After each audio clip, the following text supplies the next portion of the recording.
ملک بھر میں corona virus کے بڑھتے خطرات اور اس کا مقابلہ کرنے کے لیے فوج کو طلب کر لیا گیا ہے جو سول انتظامیہ کی مدد کرے گی۔ کرونا وائرس کے بڑھتے کیسز اور چاروں صوبوں میں لاک ڈاؤن کے بعد اب ملک بھر میں فوج تعینات کرنے کا فیصلہ کیا گیا ہے۔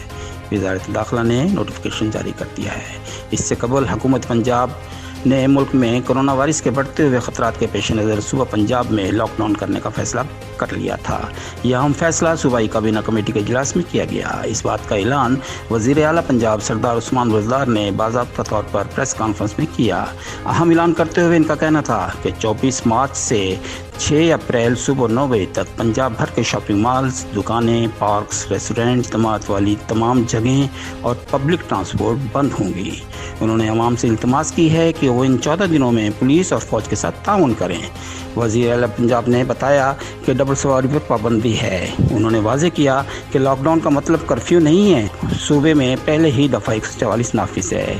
ان کا کہنا تھا کہ کابینہ اجلاس میں غور کر کے معاشرے کے غریب طبقے کی امداد کے لیے جلد امدادی پیکج کا اعلان بھی کیا جائے گا۔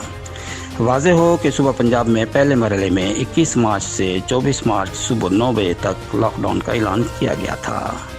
سید صفدر علی بخاری، SSP 92 TV، ملتان۔